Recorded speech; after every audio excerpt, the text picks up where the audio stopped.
Voilà quelque chose du côté de la Côte d'Ivoire qui commence à inquiéter un peu.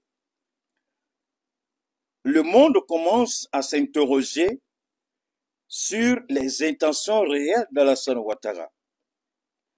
Alassane Ouattara joue à un jeu dangereux. Il va se coucher à Paris. Peut-être qu'il est vraiment convalescent. Peut-être qu'il est vraiment malade. Peut-être qu'il est vraiment dans l'incapacité d'exercer correctement son travail. Voilà quelqu'un qui dit donnez-moi 5 ans. Après 15 ans, il n'a pas été à mesure de construire un hôpital digne de ce nom pour que les Ivoiriens puissent se soigner. Il n'a pas été capable de construire un hôpital digne de ce nom pour que les autorités de ce pays puissent se soigner. Alors la question que les Ivoiriens devraient se poser, est-ce que réellement Dramane Ouattara est celui qu'il a prétendu être toutes ces années, depuis 88-89 jusqu'en 2025? Est-ce qu'il est réellement ce qu'il dit qu'il est? Alors, ce qui est intéressant souvent, dans ce que j'appelle l'exercice de l'intellect humain. L'exercice de l'intellect humain consiste à faire quoi? À participer à des débats. On a vu ça beaucoup sous Laurent Gbagbo, comme on appelait ça la agora, c'est ça, où les gens se retrouvaient pour débattre des sujets. Ils ont essayé de recréer des agoras sur 2 plateaux de télévision en Côte d'Ivoire. La nouvelle télé, c'est ça? La nouvelle télé. Ou bien Live TV et puis la nouvelle télé. Alors, on invite certaines personnalités, des hommes de droit, des journalistes, des hommes politiques, des leaders d'opinion, des religieux, tous. Mais ces temps-ci, l'actualité est captée, l'actualité est consommée par la radiation du président Cheikh Tidiane Thiam. Et on nous dit, il y a eu un débat intéressant que j'ai écouté un tout petit peu. Le gouvernement de Ouattara, je vais commencer par là avant de revenir en arrière. Il y a des contradictions et des contradictions. Mais je vous en prie, permettez-moi de vous ramener ici d'abord. Il y a quelque chose que j'espère pouvoir retrouver la vidéo pour vous. Je voudrais rapidement trouver cette vidéo-là et vous amener à comprendre. Parce que cette vidéo-là, elle est, je dirais pas les choses, mais on a besoin de ça, on a besoin de l'écouter. Je vais faire le maximum. Alors, que dit la vidéo? Permettez-moi, elle est là. C'est pas ici. Donne-moi une seconde. Hein. Ah, d'accord, il est là. D'accord, il est là. Il est là. Macron est là. Macron est là. Macron est là. Celui-ci aussi est là. Donne-moi une seconde. Hein. Voilà. Merci. La vidéo est là. Je sais que je suis occupé partout, sur les réseaux sociaux. Il est ingrat. Il est ingrat. Il est ingrat. Il est ingrat. Je vous dis pourquoi il est ingrat. Je vous dis pourquoi il est ingrat. Tidiane Thiam était en France. Il n'avait plus de papier, aucun papier, zéro papier. Je dis bien, zéro papier. À part ses papiers français. Il n'avait rien, absolument rien. C'est Alassane Ouattara qui a instruit les institutions Parce qu'il ne savait pas que le monsieur avait perdu sa nationalité. Il ne savait pas que le monsieur avait acquis la nationalité. Pour attraper un voleur, un menteur, un manipulateur, un fossoyeur, vous écoutez les éléments de langage. Et un élément de langage, c'est quoi? Les éléments de langage, c'est la succession des idées à travers la construction d'une phrase ou le développement d'une idée. Vous regardez entre ce qu'il dit et la réalité, ce qu'il veut faire paraître et la réalité, ce qu'il veut réellement dire, est-ce que ça colle avec la vérité? Voilà ce qu'on appelle les éléments de langage. Il y a plusieurs types d'éléments de langage, mais je vais me limiter à ça seulement.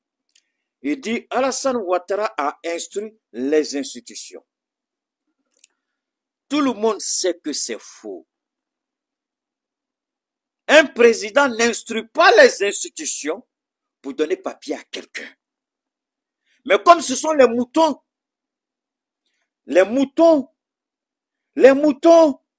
et les moutons dans l'enclos et tout ce qui est. Mais,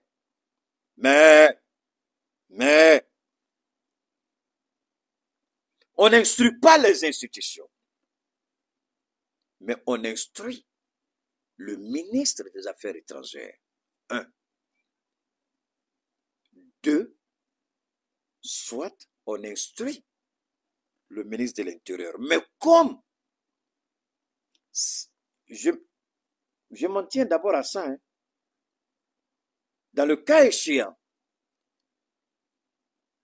le président ne peut pas donner nationalité à Tidiane. C'est faux, archi faux.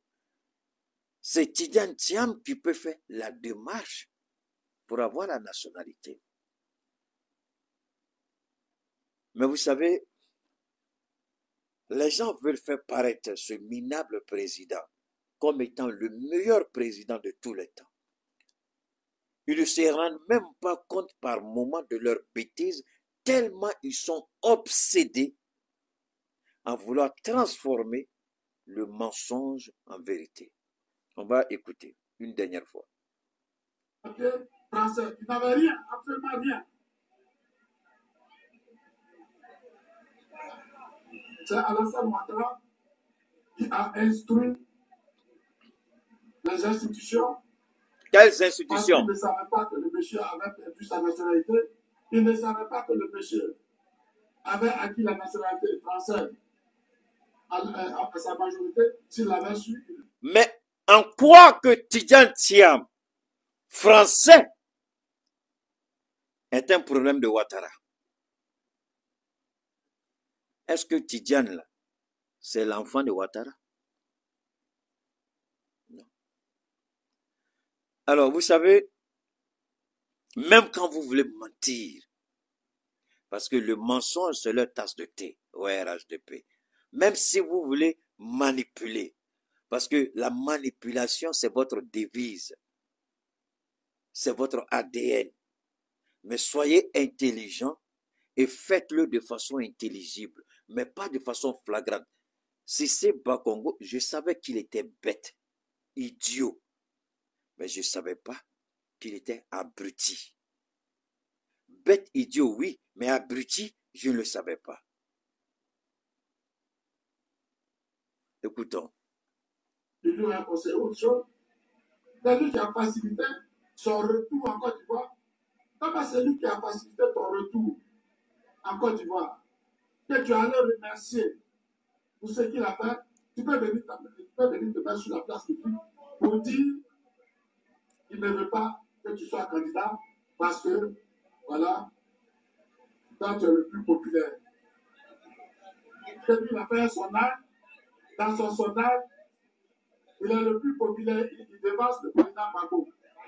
Il dit après, dans le sondage, au deuxième tour des élections, que lui, il a 57%, Alassane Ouattara a 41%. C'est quoi ça? Donc les Ivoiriens, ils boivent l'eau par les narines. Donc, cherchez. Alors, permettez-moi de répondre brièvement à l'abruti, la bêtise, vraiment la honte de l'espèce humaine, c'est Ibrahim Bakongo. Lui, voleur pathétique de son état, corrompu et corrupteur jusqu'à la moelle, indigne, malhonnête. Au moins, Tidjane Thiam est confronté à une question de nationalité. Ok, je peux comprendre. Mais combien de milliards ce fossoyeur, ce criminel économique, ce voleur de grand chemin, combien de milliards il a détourné par rapport à la rénovation de l'université Félix Houphouët-Boigny. Pour avoir fréquenté l'université, je sais ce que c'est. J'y ai été. Qu'est-ce qu'il a fait? On a peint les murs. On a fait semblant d'installer Internet gratuit. Mais aujourd'hui, quand il pleut au campus ou sur le campus, je vous en prie, les amphithéâtres deviennent des piscines. Dans les campus, les chambres, c'est pathétique et c'est pitoyable. L'œuvre de qui? C'est Ibrahim Bakongo. Le casseur de mosquées et d'églises. Celui par qui les femmes enceintes accouchent sur les tombes dans les cimetières. Celui par qui les enfants vont étudier sur les tombes dans les cimetières. Est-ce que lui, il a une question de probité, de moralité, de dignité pour parler ainsi? Il dit, est-ce que les Ivoiriens boivent l'eau par les narines? Idiot abruti. Oui, les Ivoiriens ne boivent pas l'eau par les narines, mais les Ivoiriens se souviennent de toi. Voleur, menteur, corrompu. Ça, les Ivoiriens le savent. Vous savez, au RHDP, ils ont une technique. On appelle ça la technique du camouflage politique. Keïta, faut nous expliquer camouflage politique, ça veut dire quoi? D'accord, asseyez-vous, je vais vous expliquer le camouflage politique. Le camouflage politique consiste à toujours utiliser une situation pour masquer une autre. Une situation pour cacher une réalité. Une situation pour masquer une carence. Aujourd'hui, Tidjane Thiam permet au RHDP de cacher la débâcle économique, la misère politique, le bâillonnement, le muselage, l'emprisonnement, l'instrumentalisation de la justice. Aujourd'hui, Tidjane Thiam est devenu celui qu'il faut utiliser à tout bout des champs pour essayer d'étouffer tout ça. Mais que si c'est Ibrahim vient nous donner, lui qui attaque Tidjane Thiam sur la moralité, parce qu'il dit qu'il est ingrat et qui ne reconnaît pas que Ouattara l'a aidé, ça on a compris si c'est. Mais toi, voleur là, menteur là, l'argent que tu as détourné pour la réflexion de l'université là, il faut expliquer aux Ivoiriens. Parce que les Ivoiriens se souviennent. Tu as profité du premier mandat dans le chaos. Le marché a été passé de gré à gré. Il n'y a pas eu d'appel d'offres.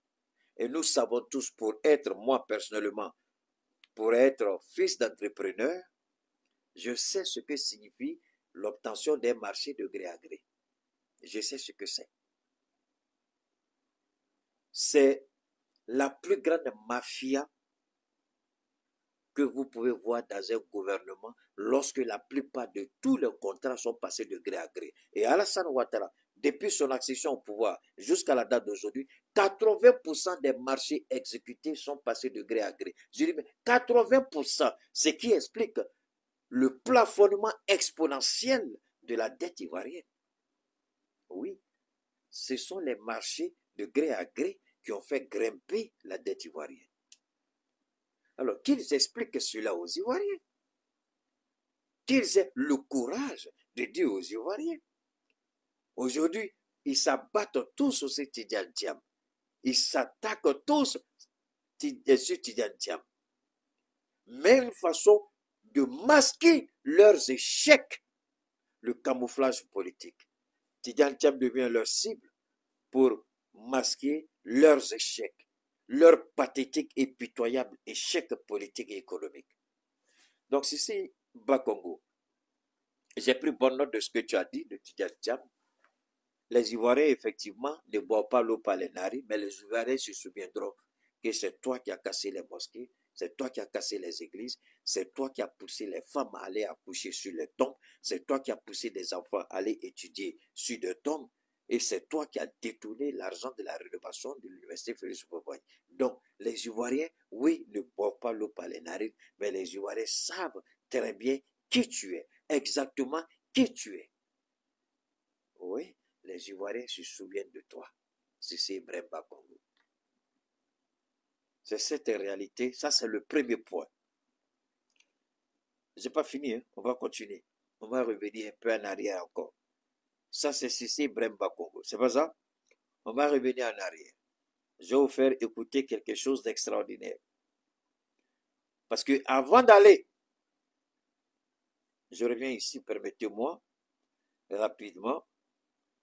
On va écouter encore cette dame, notre maman nationale, Simone. On va l'écouter. On va écouter ça.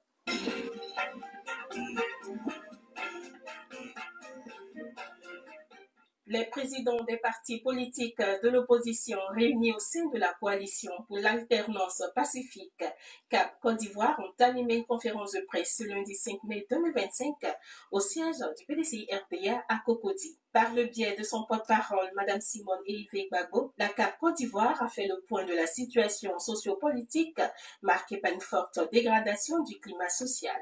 L'environnement sociopolitique, c'est On écoute, hein? à l'occasion de la révision de la liste électorale en 2025. Et il est à craindre qu'il se dégrade encore plus au cours de la mise en œuvre des différentes phases du processus électoral et à l'approche des élections d'octobre 2025. Tous, acteurs politiques, guides religieux de toutes les confessions, analystes politiques, vous savez, l'opposition ivoirienne est en train de faire un travail méthodique qui échappe à beaucoup de personnes. Ce qui est malheureux chez nous en Afrique, c'est pas seulement chez nous en Afrique, mais dans la politique même de façon générale, dans le monde, ce qui est un peu, on aime trop beaucoup faire la comparaison.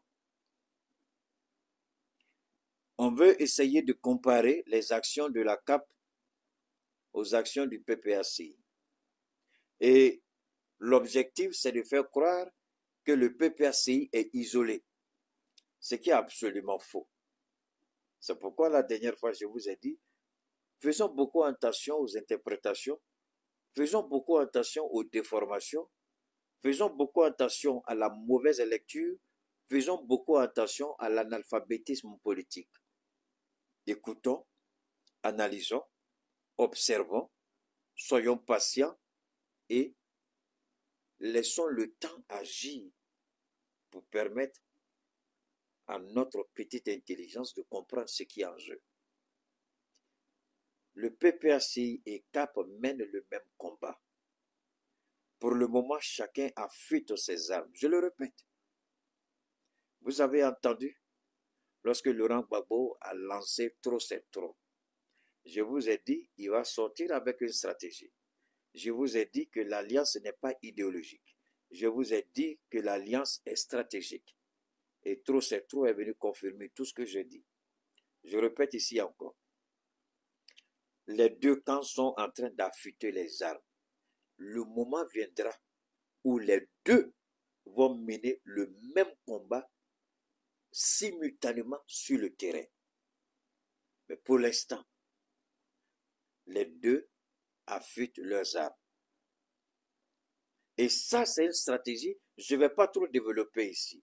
C'est ce qui fait peur à Ouattara. C'est ce qui fait peur au RHDP. Parce qu'ils savent qu'il y a deux dinosaures politiques qui sont à la tête de deux organisations puissantes.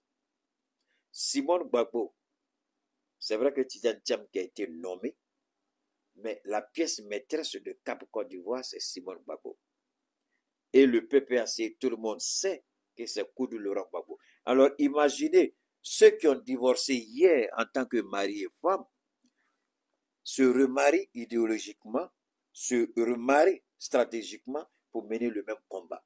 Les deux se connaissent, les deux se comprennent, les deux savent à quel moment il faut frapper, ils savent à quel moment il faut attendre.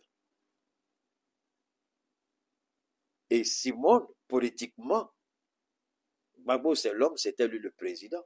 Mais tous ceux qui ont connu Simone Gbagbo dans le Front populaire ivoirien, avant, je ne parle pas du Front actuel, ils savent très bien que Simone Gbagbo, c'est une femme de conviction et elle tient droit dans ses bottes.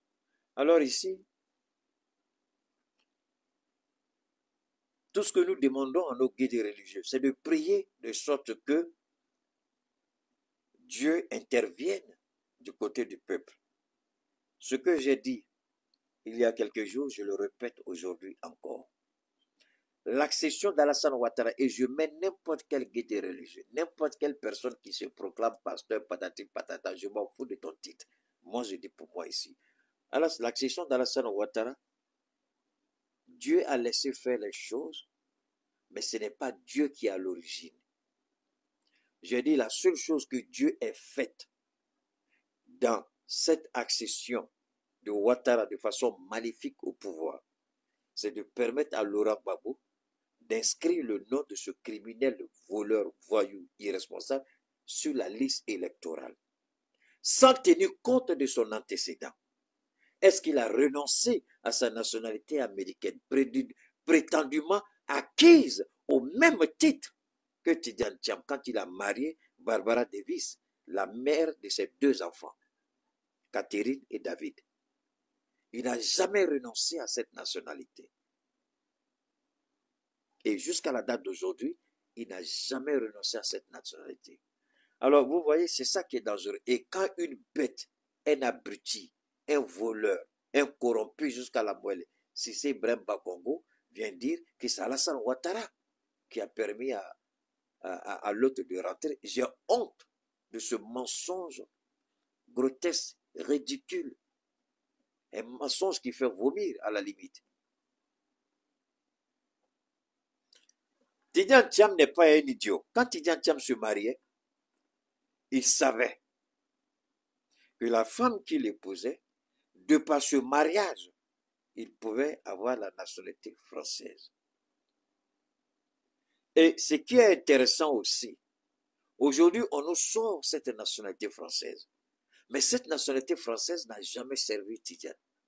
Cette nationalité française, parce que vous savez, la rédaction d'une loi, je le dis, je le répète aujourd'hui, la rédaction d'une loi est motivée par un esprit, est motivée par une vision, est motivée par un but, est motivée par un objectif. En rédigeant ce projet de loi, qu'est-ce qu'on veut? Qu'est-ce qu'on veut? Qu'est-ce qu'on veut et qu'est-ce qu'on veut? Alors, la rédaction d'une loi ne se fait pas comme ça. Et malheureusement, les analphabètes politiques que nous avons aujourd'hui à la tête de ce beau pays, la Côte d'Ivoire, ils n'ont aucune culture politique. Ils n'ont aucune culture morale. Ils n'ont aucune culture de la compréhension des choses sensibles politiquement et juridiquement. Il y a des interprétations au niveau de la loi qui ne se font pas de façon légère. Surtout quand cette interprétation peut porter atteinte à la sécurité nationale. Il y a des choses qu'on ne prend pas à la légère. Une fois qu'il y a un conflit qui est posé, il y a un dilemme autant pour moi qui est posé à ce niveau, on essaie de remonter d'abord un pouvoir. Est-ce qu'il y a une jurisprudence? Est-ce qu'il y a une jurisprudence dans le cas de Tidiane Thiam? S'il n'y a pas de jurisprudence, il est demandé dans ces conditions. Moi, je le dis, s'il y a un juriste au monde, que son caleçon est dur, sa ceinture, il n'a qu'à sortir pour dire ce que je suis en train de dire faux. S'il est né d'un homme et d'une femme, et puis les futurs cadavres, s'il est sûr que son doctorat, son PhD, qu'il a eu un droit, s'il est sûr qu'il n'a pas volé, Il n'a qu'à sortir pour contredire ce que je dis. Dans les cas d'espèce, il y a toujours cette analyse qu'on fait. Est-ce qu'il y a une jurisprudence? On regarde, il n'y a pas de jurisprudence. On regarde la loi. Comment il faut l'interpréter? On regarde la loi et puis on essaie d'entrer dans l'esprit qui a motivé la rédaction de la loi. Et on essaie de regarder comment cela peut être appliqué. Ça. On dit la loi est impersonnelle, mais c'est fou. Le maudit qui est au pouvoir en Côte d'Ivoire, il a dit que la loi, la constitution, comme on appelle là, sur la nationalité, est cynique, inique, et ça a été fait contre lui. Le et le ou. Il a dit que ça a été fait contre lui. C'est pourquoi il a dit qu'il ne va pas attendre 5 ans pour aller pour briguer le pouvoir. Et on sait ce que ça donnait en 2002, on a vu la rébellion de Sorobio. Cette question de la nationalité des Tijantiam, c'est beaucoup plus complexe, mais malheureusement, il y a tellement d'analphabètes en Côte d'Ivoire, il y a tellement de tarés, tellement de tortues ninja. Les gens, chacun sort et puis il dit c'est merde. Et il joue à quelque chose de très dangereux. Alors, Ivoirien, voilà ce que je peux dire. Il y a une réalité en Côte d'Ivoire, il faut faire beaucoup attention. J'ai toujours dit une chose, je viens la répéter aujourd'hui. Quand Dieu est sur le point de vous détruire, quitte à ton affaire de Dieu, merci beaucoup, je n'es pas d'accord, il faut te déconnecter. Quand Dieu est sur le point de vous détruire, quand Dieu est sur le point de vous détruire, Dieu ne le fera jamais parce qu'il n'est pas un Dieu injuste. Il est un Dieu juste. Donc, Dieu vous amène à lui donner une excuse suffisante. C'est pourquoi sa parole dit, il est lent dans la colère, riche en bonté, mais violent dans la vengeance. Ces 3 choses-là, ne l'oubliez jamais. Lent dans la colère, ça fait 15 ans qu'Alassane Ouattara est au pouvoir. Depuis 89, il est dans la politique ivoirienne. Et Dieu est patient avec Ouattara. Donc, cette partie se confirme. Riche en bonté. Parce qu'il permet à Ouattara de faire ce que Ouattara veut. Et Ouattara croit que ce qu'il fait, c'est la volonté de Dieu. Il croit que le pouvoir qu'il exerce de façon brutale, sauvage et violente, il croit que c'est l'émanation de la volonté divine. Mais sa vengeance est violente. Mais cette vengeance, pour comprendre la lenteur de Dieu pour accomplir sa vengeance, regardez la promesse qu'il a faite à notre père Ibrahim. Tes enfants seront captifs dans un pays pendant 400 ans. 400 ans. 400 ans. Mais le jour qu'il est arrivé, en un seul jour, il a brisé la chaîne de la captivité de 400 ans. En un jour. Ce jour, le pharaon se voyait puissant, indéboulonnable, intraitable, fort. Il ne voyait rien qui pouvait l'arrêter d'accomplir sa volonté. Mais Dieu a utilisé un bâton de son serviteur. Un serviteur qui avait même fui pour aller dans le désert. Il revient. C'est ce serviteur qui a fui que Dieu utilise pour sa vengeance. Dieu n'a pas besoin de chars, de F-16, de F-22, de Raptor, de porte-avions Truman. Dieu a besoin de son petit doigt pour ordonner pour que la chose s'accomplisse. Il ordonne, le porte-avions Truman descend au fond de la mer avec tous les F-16, les F-2, les Raptors, au fond de la mer.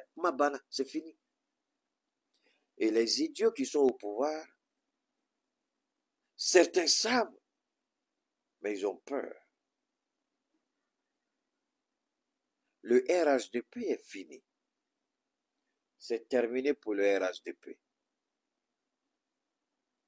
Quand vous écoutez des gens comme Cissé Ibrahim Bakongo, qui ont très tôt oublié, alors que Dieu, une fois de plus, qui est à ton affaire de Dieu, tu n'es pas d'accord, déconnecte-toi, c'est pas mon problème. Il dit, demain, quand vous serez dans cette position, n'oubliez pas que vous aussi, hier, vous étiez comme ça. Au RHDP, ils ont oublié qui ils étaient hier. Ils tuent aujourd'hui. Ils manipulent la justice. Ils instrumentalisent la justice. Ils imposent le faux. Ils violent la loi. Et ils disent c'est eux. Parce qu'ils ont les forces spéciales qui sont stationnées à l'hôtel Sebroko, entre Atekoubé et le plateau. Pour ceux qui connaissent l'hôtel Sebroko, hein, comme nous là. Donc, pour eux, vous avez le directeur de la police, Kouyaté, c'est ça? C'est fini. Vous avez le commandant supérieur de la gendarmerie, Apollo, c'est fini. Vous avez tout ce que vous voyez, c'est fini. Mais moi, je dis au peuple ivoirien, vous serez surpris. On va continuer. Parce que pour parler de ces gens-là, souvent, il faut apporter la preuve quand vous parlez. Ça permet à chacun de comprendre ce qui est en jeu. Journalistes et hommes de médias, les démocrates et observateurs critiques sont d'accord pour dire que le climat social et l'environnement sociopolitique sont d'accord. Les interventions, les alertes des médias, les mises à garde des guides religieux, du barreau des avocats, les débats des analyses de politique et les prises de position de certaines élites sur cette question confirment cette tendance. Vous allez entendre quelque chose ici. J'ai pris le temps d'écouter Simone. Plus de 6 millions. Hey, Ouattara. Tiens. Mais moi, la seule chose que je me pose comme question, I'm really sorry, voilà. Vous dites que vous avez un bilan inattaquable. Qu'est-ce que les autres veulent faire? Venir dilapider l'argent de l'État? Maudit à 1000 fois Ouattara. Maudit. Toi, tu as un budget de souveraineté de 340 et quelques milliards. Gbagbo n'a jamais eu un budget de souveraineté de 100 milliards. Bédié n'a jamais eu 100 milliards. Oufoué lui-même n'a jamais. Mais toi, là, le bouki, le menteur, le criminel, l'assassin, donc toi, tu prends 340 milliards par an, budget de souveraineté, et tu dis, c'est les autres qui vont venir dilapider l'argent de l'État. Et Allah, Dieu, comment vous pouvez être malhonnête jusqu'à ce point? Hey, Ivoirien, Dieu vous parle par ma bouche. Écoutez, détestez, je m'en fous. Haïssez, je m'en fous. L'essentiel, si c'est la vérité, moi, je suis satisfait. Lui, il a un budget de souveraineté de plus de 340 et quelques milliards chaque année. Et il estime que les autres veulent voler. Mais pourtant, quand vous regardez sa gabegie financière, vous regardez la gabegie financière de Laurent Gbagbo, même s'il n'en a pas fait, disons-le pour maquiller les choses, Bédié, qu'on a traité de tout, de solar, tout ce que vous pouvez imaginer, mais Bédié n'a jamais dépassé 80 milliards. D'ailleurs, c'est lui qui a fait monter à 80. Oufoué, c'était 60 milliards. Bédié a mis 80. Gbagbo n'a pas mis un centime dessus. Ouattara a 80, il fait 340 milliards. De Ouattara à Gbagbo, Bédié là, jusqu'à Oufoué là, qui vole? Maudit les malhonnêtes, maudit les corrompus, maudit vous qui allez brûler en enfer demain. Parce que la vérité n'est pas en vous. Vous mentez alors que la vérité est là. les faits sont têtus. Les Ivoiriens voient ça. De toi à Gbagbo, de toi à Bédié, qui a détourné l'argent? C'est toi. Toi seul, tu as 2 Boeing. Oufoué n'a jamais acheté de Boeing. Bédié n'a jamais. Bédié, tous les avions. Je crois que Bédié a. Est-ce que Bédié a acheté un avion? Je ne sais pas. Je ne sais pas. Bédié a dû acheter un. Gbagbo n'a rien fait. Lui, il a tout trouvé là. Ou bien lui aussi, il a acheté. Je ne sais pas. Mais lui, il a pris deux Boeing. Le dernier Boeing est arrivé, ça ne fait même pas 6 mois. Alors, le jour que l'avion est venu, Ouattara venait de dire aux Ivoiriens, je ne vais pas quitter le pouvoir, je vais mourir dans le pouvoir. Les Ivoiriens n'ont pas compris. Ce jour-là, j'ai décrypté. Ce jour-là, j'ai décrypté. J'ai balayé. J'ai dépoussiéré. Et puis j'ai dit, voilà, Alassane ne quittera pas le pouvoir. L'avion là est là. Quel président au monde vous connaissez qui va acheter un nouveau avion? C'est pas ça? Ou bien le français dit comment? Bon, prenez ce qui est bon, laissez ce qui ne vous plaît pas.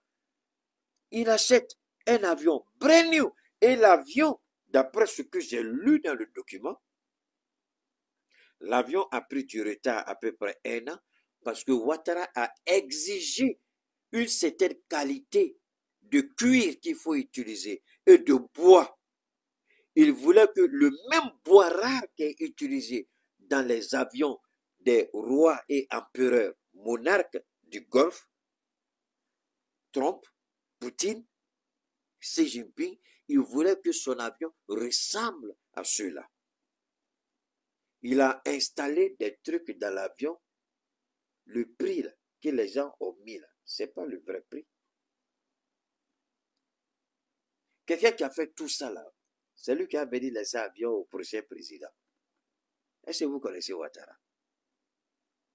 Le Boeing là, il a médicalisé. À l'intérieur du Boeing, il y a une clinique dedans. Même chose comme l'avion de Poutine, Xi Jinping, Donald Trump et puis les rois, les monarques là. Même chose. Son avion n'a rien à voir avec les avions des présidents africains. Et c'est quelqu'un comme ça là, vous pensez qu'il va quitter le pouvoir? De lui à ceux qui l'accusent de voleur là, qui vole, qui a volé. Alors lui, il vit dans un palace. Mais les Ivoiriens végètent. Il vit dans un palace. Son avion est un palace. Son avion est un hôtel 10 étoiles. Pas 5 étoiles, 10 étoiles. Mais les Ivoiriens végètent. Il n'y a pas courant dans les campements. On paie mal le cacao. Mais ils trouvent que c'est les autres. Qu'est-ce qu'ils vont venir faire ceux-là? Si c'est pour dilapider l'argent de l'État, ils vont me trouver sur leur route. Maudit à 1000 fois, voleur, criminel, assassin, Alassane Ouattara. Ton avion là, il faut dire exactement le jour qui va quitter le pouvoir. Le vrai président qui va venir. Le véritable président, tel que Dieu me l'a révélé. Le véritable président qui va venir. Quand ils vont faire audit sur ces choses-là, le jour là, les Ivoiriens vont chercher micro pour appeler le nom de Keïta partout sur les réseaux. Keïta, tu es où? Vous n'avez pas encore vu la vérité à Ouattara. Même les 40 000 milliards de dettes là, c'est masqué, comme Macky Sall a fait en Guinée et Safrola au Sénégal. C'est masqué. Je vous le dis, c'est masqué. Je répète, c'est masqué. Les vrais chiffres, c'est au-delà des 50 000 milliards de dettes en Côte d'Ivoire. Je peux même m'hasarder à parler de 60, 70, 75 000 milliards. La réalité est masquée. C'est caché.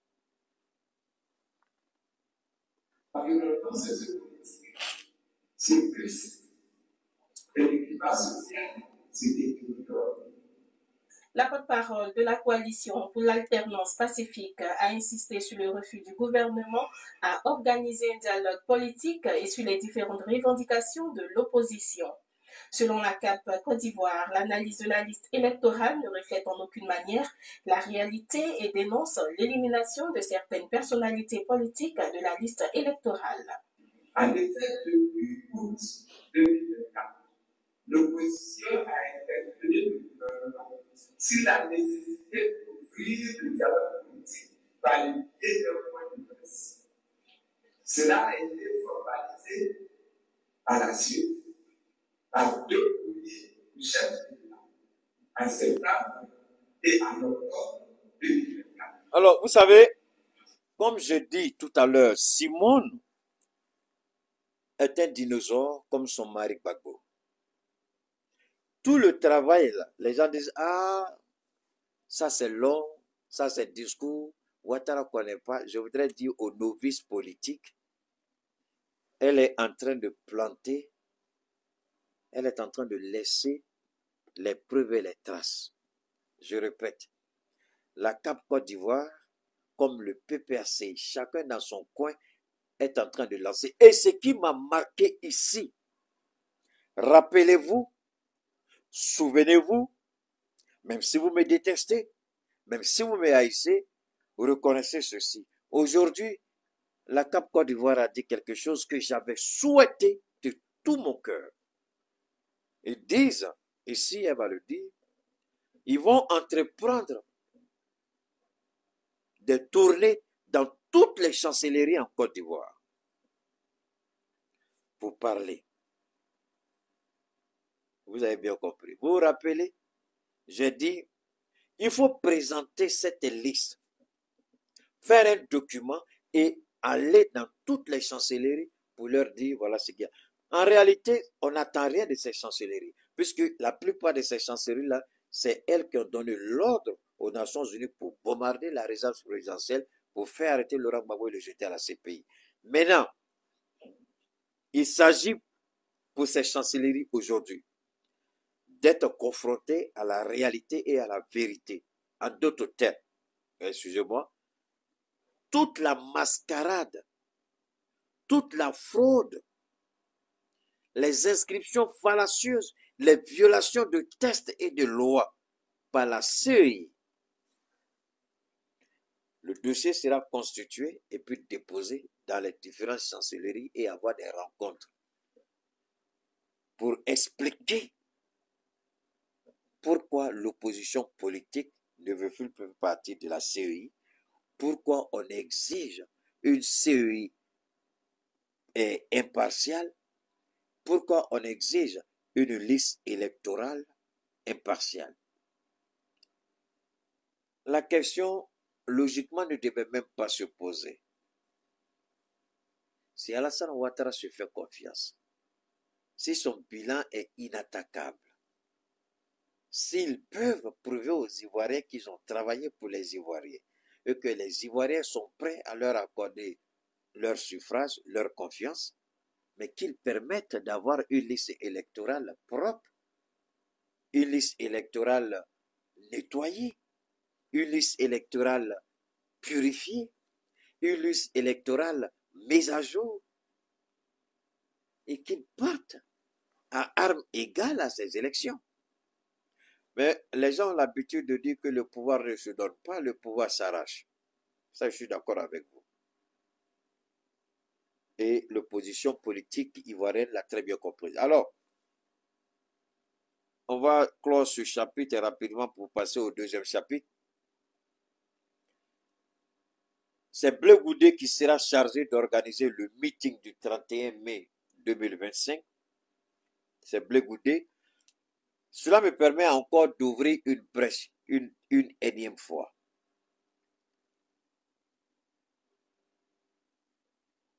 Vous attaquez Blé Goudé. Je ne suis pas fan de Blé Goudé. Vous le savez. Mais je me dis aujourd'hui, à quoi ça sert de distraire les Ivoiriens? À quoi ça sert de distraire l'opposition avec cette histoire de Blé Goudé? Quand vous menez un combat, arrivé un moment, votre partenaire, lorsqu'on vous dit des choses sur lui, on vous le présente comme, non pas un atout, mais comme étant un obstacle. Vous avez le choix de vous poser des questions, de réfléchir. Est-ce que depuis tout le temps que je marche avec ce partenaire-là, est-ce qu'il m'a montré des signes me permettant de douter de sa loyauté? Si ces signes existent, alors vous avez toutes les raisons de prendre vos distances, de prendre vos dispositions pour vous mettre à l'écart ou mettre ce partenaire à l'écart. Mais si rien de tout ça n'est vrai, que seulement c'est sur la base de quelqu'un qui dit qu'il a des hiboux, même là où on ne pense pas qu'un être humain peut être, alors là, réfléchissons. Parce que c'est la parole de Chris Yapi contre la parole de Blé Goudé. Et ce que les Ivoiriens voient aujourd'hui sur le terrain, est-ce que Blé Goudé donne raison à Chris Yapi ou Blé Goudé se démarque de Chris Yapi? On a le droit et on est en droit tous de nous poser des questions, de susciter des interrogations. Est-ce que Blé Goudé réellement est celui que Chris Yapi nous présente? Est-ce que Chris Yapi lui-même n'est pas en train de travailler pour le RHDP? Est-ce que Chris Yapi lui-même, en s'attaquant à Blé Goudé, quel objectif il recherche? Parce que intelligemment, il veut tellement avoir raison que la raison lui échappe. Hey, ça veut dire quoi ça?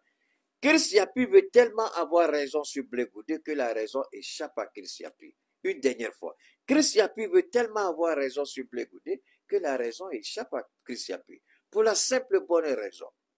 L'intelligence aurait demandé à Chris Yapi, tu as des doutes, tu as fait des enquêtes, voilà ce que tes enquêtes ont révélé, voilà ce que tu as dit de Blé Goudé. L'intelligence et la subtilité humaine lui auraient conseillé, attention, il y a une nouvelle phase de la politique en Côte d'Ivoire, il y a un nouveau combat, il y a un nouveau champ, d'accord? Il y a un nouveau théâtre d'opération. Regarde Blé Goudé, observe-le. Est-ce qu'il s'inscrit dans cette logique de combat ou il se met en retrait? Aujourd'hui, quand je regarde Billon, moi j'aurais souhaité voir Billon être présent à la maison du PDC-RDA, même s'il n'est pas dans le PDCI, mais j'aurais souhaité le voir soutenir les partis politiques dans ce combat. Mais Chris Yapi ne voit pas Billon, qui est dans son coin, qui prépare son combat seul. Chris Yapi ne voit pas ça, mais c'est Blé Goudé, il voit. Alors, il ne voit rien. Que chacun se pose des questions sur Blé Goudé. Est-ce que Blé Goudé est celui que Chris Yapi prétend qu'il est? Est-ce que Blé Goudé s'inscrit dans cette logique de dénonciation de Chris Yapi? Ou Blé Goudé est en train de...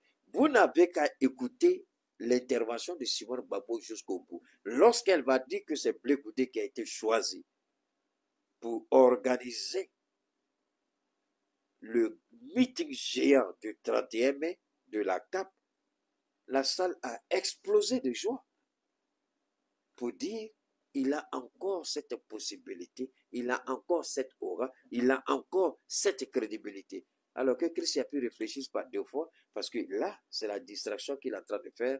Il faut que les Ivoiriens fassent attention aux publications de Chris Yapi sur Blé Goudé. C'est la même chose avec Johnny Pacheco. Johnny Pacheco, je le soutiens à 100%. Mais quand il s'agit de Blé Goudé, c'est une obsession. Et là, en ce moment-là, je me démarque.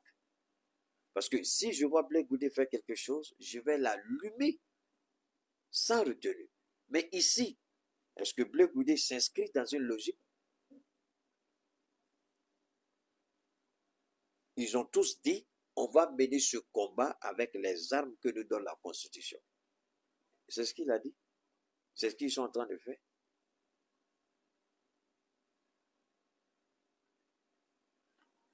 Alors, on va continuer à écouter rapidement.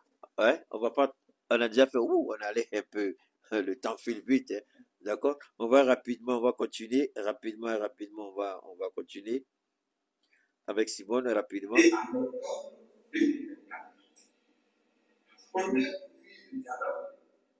Le gouvernement a, par le chemin d'une réponse du ministre de l'Intérieur, refusé de faire droit à la requête de l'opposition au motif qu'il y a la réparation.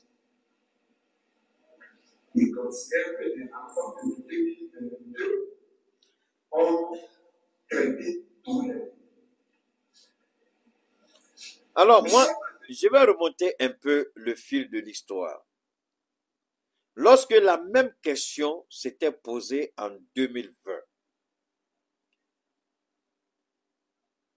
je ne sais pas ce que Dieu réserve à Amadou Gon Coulibaly, je ne sais pas ce qu'il vit en ce moment dans sa tombe. Je ne sais pas s'il est tourmenté. Je ne sais pas ce que Dieu lui réserve honnêtement, Amadou Gon.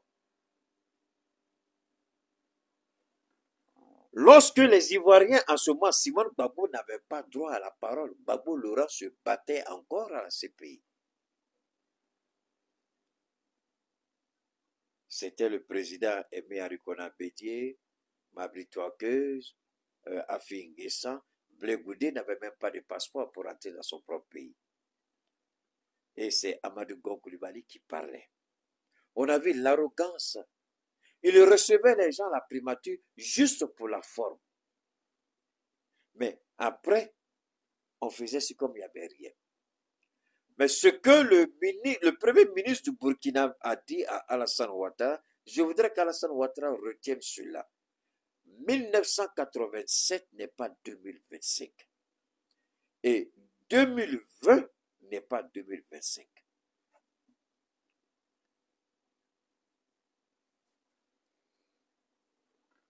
Alors, permettez-moi, je suis un peu fatigué. J'ai fait parce que j'ai pas fait 48 heures, mais je peux dire j'ai fait à peu près 24 heures, à peu près 30 à 36 heures, j'ai pas dormi. Hein? Voilà, ce qui fait que j'ai un peu la fatigue, mais on va quand même faire tout pour conclure notre émission. Donc, Amadou Gon Coulibaly il a manipulé l'opposition pour servir les intérêts de Ouattara. Celui qui était chargé d'avoir cette discussion avec l'opposition politique ivoirienne, c'est celui-là qui, dans son fief à Korogo, a dit à Sonao, Walay Bilay Talay, à Sonao, Walay Bilay Talay. Quand il a fini de dire ça, j'ai dit, monsieur le Premier ministre, vous venez de signer votre arrêt de mort avec ce que vous venez de dire. J'ai dit, vous ne verrez même pas 2020, vous ne participerez même pas à ces élections. Ouattara l'a choisi comme son candidat. J'ai dit, Ouattara, tu ne vas pas t'amuser avec Dieu. De la manière dont Dieu t'a recadré, quand tu as choisi Gon Coulibaly, c'est de cette même manière que Dieu va te recadrer en 2025. Mais 2025 sera pire que 2020. Donc, Gon Coulibaly a manipulé l'opposition et Gon Coulibaly lui-même a été exclu du jeu politique par l'Éternel Allah lui-même. Au point où le vieillard, sans foi ni loi, vient nous parler de circonstances atténuantes, de circonstances exceptionnelles. C'est comme on était dans une royauté.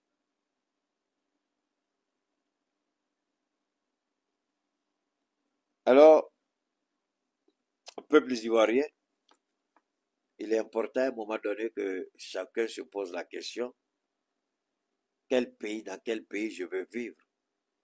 La première chose, abonnez-vous à cette page, cliquez sur le bouton s'abonner qui s'affiche juste en bas. Et la deuxième chose, cliquez sur la cloche de notification pour ne rater aucune des vidéos que je publie ici très régulièrement. Retrouvez KDV Africa sur YouTube, Facebook, TikTok.